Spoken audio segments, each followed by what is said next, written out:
ಚಿಂತಕ ಬರಹಗಾರ ಚಕ್ರವರ್ತಿ ಸೂಲಿಬೇಲೆ ಉಪನ್ಯಾಸ ಕಾರ್ಯಕ್ರಮಕ್ಕೆ ನೋಟಿಸ್ ಕೊಟ್ಟಂತ ವಿಚಾರಕ್ಕೆ ಸಂಬಂಧಪಟ್ಟ ಹಾಗೆ ಪ್ರಚೋದನಕಾರಿ ಭಾಷಣವನ್ನ ಮಾಡದಂತೆ ಚಕ್ರವರ್ತಿ ಸೂಲಿಬೇಲೆ ಅವರಿಗೆ ನೋಟಿಸ್ ಅನ್ನ ಕೊಟ್ಟ ವಿಚಾರಕ್ಕೆ ಸಂಬಂಧಪಟ್ಟ ಹಾಗೆ ನೋಡಿ, ನಮ್ಮ ಧ್ವನಿಯನ್ನ ಅಡಗಿಸಲು ರಾಜ್ಯ ಸರ್ಕಾರ ಪ್ರಯತ್ನ ಮಾಡ್ತಾ ಇದೆ. ನಿಮ್ಮ ಯಾವ ಸೂಚನೆ, ನಿಮ್ಮ ಯಾವ ಬೆದರಿಕೆಗಳಿಗೆ ಹೆದರುವವನು ನಾನಲ್ಲ ಅಂತೇಳಿ ಹೇಳಿದ್ದಾರೆ ರಿಪಬ್ಲಿಕ್ ಕನ್ನಡಕ್ಕೆ ಚಿಂತಕ ಚಕ್ರವರ್ತಿ ಸೂಲಿಬೇಲೆ. ನೋಡಿ, ಚಕ್ರವರ್ತಿ ಸೂಲಿಬೇಲೆ ಅವರು ಉತ್ತಮ ವಾಗ್ಮಿ. ಅವರು ರಾಷ್ಟ್ರೀಯತೆಯ ಬಗ್ಗೆ ಅಥವಾ ರಾಷ್ಟ್ರ ಧರ್ಮದ ಬಗ್ಗೆ ಮಾತಾಡ್ತಾರೆ. ಹೀಗೆಲ್ಲ ಇರುವಾಗ ಅವರ ಮಾತು ಕೇಳೋದಕ್ಕೆ ಅಥವಾ ಅವರನ್ನ ಬೆಂಬಲಿಸುವಂತ ಹಿಂಬಾಲಕರು ಅಥವಾ ಅವರ ಅಭಿಮಾನಿಗಳು ರಾಜ್ಯ ಸೇರಿದಂತೆ ಬೇರೆ ಬೇರೆ ಕಡೆಗಳಲ್ಲಿದ್ದಾರೆ.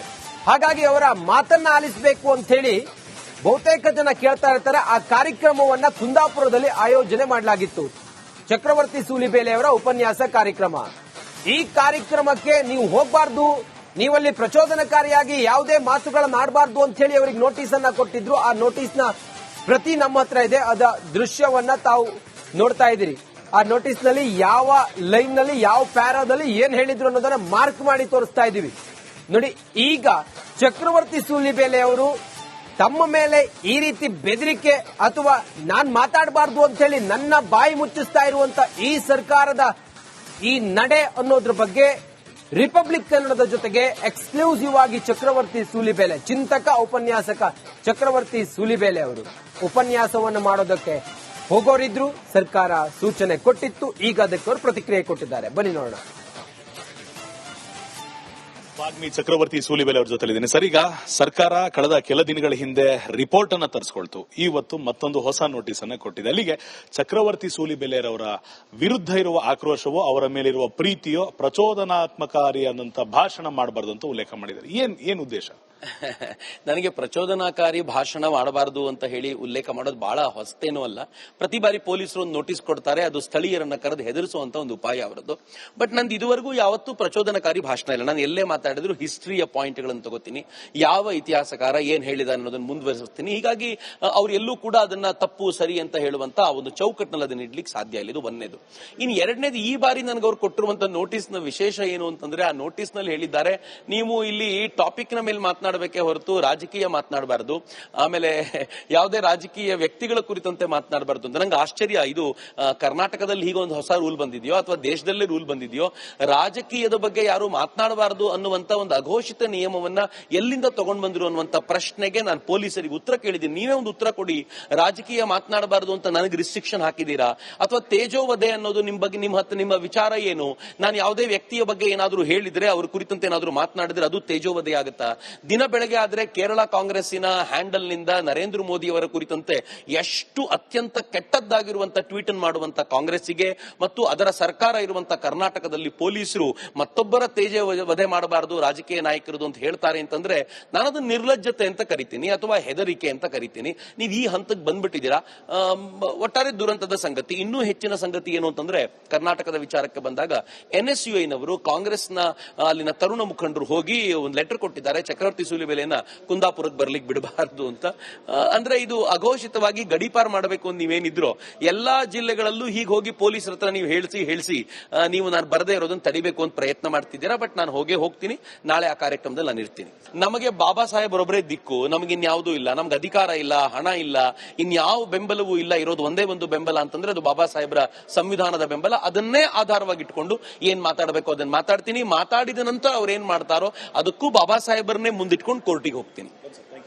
ಇಷ್ಟಾಗಿತ್ತು ಚಕ್ರವರ್ತಿ ಸೂಲಿಬೇಲೆ ಅವರ ಮಾತು. ಅಲ್ಲಿಗೆ ಸೆಕ್ಯುಲಾರಿಟಿಗಾಗಿರ್ಬೋದು, ಫ್ರೀಡಮ್ ಟು ಸ್ಪೀಚ್ಗೆ ನಮ್ಮ ರಾಜ್ಯದಲ್ಲಿ ಅವಕಾಶವನ್ನೇ ಕಾಂಗ್ರೆಸ್ ಸರ್ಕಾರ ಕಿತ್ಕೊಂಡಿದೆ ಅಂತ ತಮ್ಮ ಮಾತಿನ ಮುಖಾಂತರ ತಿಳಿಸಿದ್ದಾರೆ. ಕ್ಯಾಮರಾ ಪರ್ಸನ್ ಮಹೇಶ್ ಜೊತೆ ಅಭಿಷೇಕ್ ಬಿವಿ, ರಿಪಬ್ಲಿಕ್ ಕನ್ನಡ. ಚಿಂತಕ ಬರಹಗಾರ ಚಕ್ರವರ್ತಿ ಸೂಲಿಬೇಲೆ ಉಪನ್ಯಾಸ ಕಾರ್ಯಕ್ರಮಕ್ಕೆ ನೋಟಿಸ್ ಕೊಟ್ಟಂತ ವಿಚಾರಕ್ಕೆ ಸಂಬಂಧಪಟ್ಟ ಹಾಗೆ ಪ್ರಚೋದನಕಾರಿ ಭಾಷಣವನ್ನ ಮಾಡದಂತೆ ಚಕ್ರವರ್ತಿ ಸೂಲಿಬೇಲೆ ಅವರಿಗೆ ನೋಟಿಸ್ ಅನ್ನ ಕೊಟ್ಟ ವಿಚಾರಕ್ಕೆ ಸಂಬಂಧಪಟ್ಟ ಹಾಗೆ ನೋಡಿ, ನಮ್ಮ ಧ್ವನಿಯನ್ನ ಅಡಗಿಸಲು ರಾಜ್ಯ ಸರ್ಕಾರ ಪ್ರಯತ್ನ ಮಾಡ್ತಾ ಇದೆ. ನಿಮ್ಮ ಯಾವ ಸೂಚನೆ, ನಿಮ್ಮ ಯಾವ ಬೆದರಿಕೆಗಳಿಗೆ ಹೆದರುವವನು ನಾನಲ್ಲ ಅಂತೇಳಿ ಹೇಳಿದ್ದಾರೆ ರಿಪಬ್ಲಿಕ್ ಕನ್ನಡಕ್ಕೆ ಚಿಂತಕ ಚಕ್ರವರ್ತಿ ಸೂಲಿಬೇಲೆ. ನೋಡಿ, ಚಕ್ರವರ್ತಿ ಸೂಲಿಬೇಲೆ ಅವರು ಉತ್ತಮ ವಾಗ್ಮಿ. ಅವರು ರಾಷ್ಟ್ರೀಯತೆಯ ಬಗ್ಗೆ ಅಥವಾ ರಾಷ್ಟ್ರ ಧರ್ಮದ ಬಗ್ಗೆ ಮಾತಾಡ್ತಾರೆ. ಹೀಗೆಲ್ಲ ಇರುವಾಗ ಅವರ ಮಾತು ಕೇಳೋದಕ್ಕೆ ಅಥವಾ ಅವರನ್ನ ಬೆಂಬಲಿಸುವಂತ ಹಿಂಬಾಲಕರು ಅಥವಾ ಅವರ ಅಭಿಮಾನಿಗಳು ರಾಜ್ಯ ಸೇರಿದಂತೆ ಬೇರೆ ಬೇರೆ ಕಡೆಗಳಲ್ಲಿದ್ದಾರೆ. ಹಾಗಾಗಿ ಅವರ ಮಾತನ್ನ ಆಲಿಸಬೇಕು ಅಂತ ಹೇಳಿ ಬಹುತೇಕ ಜನ ಕೇಳ್ತಾ ಇರ್ತಾರೆ. ಆ ಕಾರ್ಯಕ್ರಮವನ್ನ ಕುಂದಾಪುರದಲ್ಲಿ ಆಯೋಜನೆ ಮಾಡಲಾಗಿತ್ತು. ಚಕ್ರವರ್ತಿ ಸೂಲಿಬೇಲೆ ಅವರ ಉಪನ್ಯಾಸ ಕಾರ್ಯಕ್ರಮ. ಈ ಕಾರ್ಯಕ್ರಮಕ್ಕೆ ನೀವು ಹೋಗಬಾರ್ದು, ನೀವಲ್ಲಿ ಪ್ರಚೋದನಕಾರಿಯಾಗಿ ಯಾವುದೇ ಮಾತುಗಳನ್ನ ಆಡಬಾರ್ದು ಅಂತ ಹೇಳಿ ಅವರಿಗೆ ನೋಟಿಸ್ ಅನ್ನ ಕೊಟ್ಟಿದ್ರು. ಆ ನೋಟಿಸ್ ನ ಪ್ರತಿ ನಮ್ಮ ಹತ್ರ ಇದೆ. ಅದ ದೃಶ್ಯವನ್ನ ತಾವು ನೋಡ್ತಾ ಇದ್ದೀರಿ. ಆ ನೋಟಿಸ್ ನಲ್ಲಿ ಯಾವ ಲೈನ್ ನಲ್ಲಿ ಯಾವ ಪ್ಯಾರಾದಲ್ಲಿ ಏನ್ ಹೇಳಿದ್ರು ಅನ್ನೋದನ್ನ ಮಾರ್ಕ್ ಮಾಡಿ ತೋರಿಸ್ತಾ ಇದೀವಿ. ನೋಡಿ, ಈಗ ಚಕ್ರವರ್ತಿ ಸೂಲಿಬೇಲೆ ಅವರು ತಮ್ಮ ಮೇಲೆ ಈ ರೀತಿ ಬೆದರಿಕೆ ಅಥವಾ ನಾನ್ ಮಾತಾಡಬಾರ್ದು ಅಂತ ಹೇಳಿ ನನ್ನ ಬಾಯಿ ಮುಚ್ಚಿಸ್ತಾ ಇರುವಂತ ಈ ಸರ್ಕಾರದ ಈ ನಡೆ ಅನ್ನೋದ್ರ ಬಗ್ಗೆ ರಿಪಬ್ಲಿಕ್ ಕನ್ನಡದ ಜೊತೆಗೆ ಎಕ್ಸ್ಕ್ಲೂಸಿವ್ ಆಗಿ ಚಕ್ರವರ್ತಿ ಸೂಲಿಬೇಲೆ, ಚಿಂತಕ ಉಪನ್ಯಾಸಕ ಚಕ್ರವರ್ತಿ ಸೂಲಿಬೇಲೆ ಅವರು ಉಪನ್ಯಾಸವನ್ನು ಮಾಡೋದಕ್ಕೆ ಹೋಗೋರಿದ್ರು. ಸರ್ಕಾರ ಸೂಚನೆ ಕೊಟ್ಟಿತ್ತು. ಈಗ ಅದಕ್ಕೆ ಅವರು ಪ್ರತಿಕ್ರಿಯೆ ಕೊಟ್ಟಿದ್ದಾರೆ. ಬನ್ನಿ ನೋಡೋಣ. ವಾಗ್ಮಿ ಚಕ್ರವರ್ತಿ ಸೂಲಿಬೇಲೆ ಅವ್ರ ಜೊತೆಲಿದ್ದೀನಿ. ಸರ್, ಈಗ ಸರ್ಕಾರ ಕಳೆದ ಕೆಲ ದಿನಗಳ ಹಿಂದೆ ರಿಪೋರ್ಟ್ ಅನ್ನ ತರಿಸ್ಕೊಳ್ತು. ಇವತ್ತು ಮತ್ತೊಂದು ಹೊಸ ನೋಟಿಸ್ ಅನ್ನ ಕೊಟ್ಟಿದೆ. ಅಲ್ಲಿಗೆ ಚಕ್ರವರ್ತಿ ಸೂಲಿಬೇಲೆರವರ ವಿರುದ್ಧ ಇರುವ ಆಕ್ರೋಶವೋ ಅವರ ಮೇಲಿರುವ ಪ್ರೀತಿಯೋ ಪ್ರಚೋದನಾತ್ಮಕಾರಿಯಾದಂತಹ ಭಾಷಣ ಮಾಡಬಾರ್ದು ಅಂತ ಉಲ್ಲೇಖ ಮಾಡಿದ್ದಾರೆ. ಏನ್ ಉದ್ದೇಶ? ನನಗೆ ಪ್ರಚೋದನಾಕಾರಿ ಭಾಷಣ ಮಾಡಬಾರದು ಅಂತ ಹೇಳಿ ಉಲ್ಲೇಖ ಮಾಡೋದು ಬಹಳ ಹೊಸತೇನೂ ಅಲ್ಲ. ಪ್ರತಿ ಬಾರಿ ಪೊಲೀಸರು ಒಂದು ನೋಟಿಸ್ ಕೊಡ್ತಾರೆ, ಅದು ಸ್ಥಳೀಯರನ್ನ ಕರೆದು ಹೆದರಿಸುವಂತ ಒಂದು ಉಪಾಯ ಅವರದ್ದು. ಬಟ್ ನಂದು ಇದುವರೆಗೂ ಯಾವತ್ತೂ ಪ್ರಚೋದನಕಾರಿ ಭಾಷಣ ಇಲ್ಲ. ನಾನು ಎಲ್ಲೇ ಮಾತಾಡಿದ್ರು ಹಿಸ್ಟ್ರಿಯ ಪಾಯಿಂಟ್ಗಳನ್ನು ತಗೋತೀನಿ, ಯಾವ ಇತಿಹಾಸಕಾರ ಏನ್ ಹೇಳಿದ ಅನ್ನೋದನ್ನ ಮುಂದುವರಿಸುತ್ತೀನಿ. ಹೀಗಾಗಿ ಅವ್ರು ಎಲ್ಲೂ ಕೂಡ ಅದನ್ನ ತಪ್ಪು ಸರಿ ಅಂತ ಹೇಳುವಂತ ಆ ಒಂದು ಚೌಕಟ್ಟಿನಲ್ಲಿ ಅದನ್ನ ಇಡ್ಲಿಕ್ಕೆ ಸಾಧ್ಯ ಇಲ್ಲ. ಇದು ಒಂದನೇದು. ಇನ್ನು ಎರಡನೇದು, ಈ ಬಾರಿ ನನಗೆ ಅವ್ರು ಕೊಟ್ಟಿರುವಂತ ನೋಟಿಸ್ ನ ವಿಶೇಷ ಏನು ಅಂತಂದ್ರೆ, ಆ ನೋಟಿಸ್ ನಲ್ಲಿ ಹೇಳಿದ್ದಾರೆ, ನೀವು ಇಲ್ಲಿ ಟಾಪಿಕ್ ನ ಮೇಲೆ ಮಾತನಾಡಬೇಕೇ ಹೊರತು ರಾಜಕೀಯ ಮಾತನಾಡಬಾರದು, ಆಮೇಲೆ ಯಾವುದೇ ರಾಜಕೀಯ ವ್ಯಕ್ತಿಗಳ ಕುರಿತಂತೆ ಮಾತನಾಡಬಾರದು ಅಂತ. ನಂಗೆ ಆಶ್ಚರ್ಯ, ಇದು ಕರ್ನಾಟಕದಲ್ಲಿ ಹೀಗೊಂದು ಹೊಸ ರೂಲ್ ಬಂದಿದೆಯೋ ಅಥವಾ ದೇಶದಲ್ಲೇ ರೂಲ್ ಬಂದಿದೆಯೋ? ರಾಜಕೀಯದ ಬಗ್ಗೆ ಯಾರು ಮಾತನಾಡಬಾರದು ಅನ್ನುವಂತ ಒಂದು ಅಘೋಷಿತ ನಿಯಮವನ್ನ ಎಲ್ಲಿಂದ ತಗೊಂಡ್ ಬಂದ್ರು ಅನ್ನುವಂತ ಪ್ರಶ್ನೆಗೆ ನಾನು ಪೊಲೀಸರಿಗೆ ಉತ್ತರ ಕೇಳಿದ್ದೀನಿ. ನೀವೇ ಒಂದು ಉತ್ತರ ಕೊಡಿ. ರಾಜಕೀಯ ಮಾತನಾಡಬಾರದು ಅಂತ ನನಗೆ ರಿಸ್ಟ್ರಿಕ್ಷನ್ ಹಾಕಿದೀರಾ? ಅಥವಾ ತೇಜೋವಧೆ ಅನ್ನೋದು ನಿಮ್ ಬಗ್ಗೆ ನಿಮ್ಮ ವಿಚಾರ ಏನು? ನಾನು ಯಾವುದೇ ವ್ಯಕ್ತಿಯ ಬಗ್ಗೆ ಏನಾದ್ರೂ ಹೇಳಿದ್ರೆ, ಅವ್ರ ಕುರಿತಂತೆ ಏನಾದ್ರೂ ಮಾತನಾಡಿದ್ರೆ ಅದು ತೇಜೋವಧೆ ಆಗುತ್ತಾ? ದಿನ ಬೆಳಗ್ಗೆ ಆದ್ರೆ ಕೇರಳ ಕಾಂಗ್ರೆಸ್ಸಿನ ಹ್ಯಾಂಡಲ್ ನಿಂದ ನರೇಂದ್ರ ಮೋದಿ ಅವರ ಕುರಿತಂತೆ ಎಷ್ಟು ಅತ್ಯಂತ ಕೆಟ್ಟದ್ದಾಗಿರುವಂತಹ ಟ್ವೀಟ್ ಮಾಡುವಂತ ಕಾಂಗ್ರೆಸ್ಸಿಗೆ ಮತ್ತು ಅದರ ಸರ್ಕಾರ ಇರುವಂತ ಕರ್ನಾಟಕದಲ್ಲಿ ಪೊಲೀಸರು ಮತ್ತೊಬ್ಬರ ತೇಜೋವಧೆ ಮಾಡಬಾರದು ರಾಜಕೀಯ ನಾಯಕರದು ಅಂತ ಹೇಳ್ತಾರೆ ಅಂತಂದ್ರೆ, ನಾನು ಅದನ್ನ ನಿರ್ಲಜ್ಜತೆ ಅಂತ ಕರಿತೀನಿ ಅಥವಾ ಹೆದರಿಕೆ ಅಂತ ಕರಿತೀನಿ. ನೀವು ಈ ಹಂತಕ್ಕೆ ಬಂದ್ಬಿಟ್ಟಿದ್ದೀರಾ.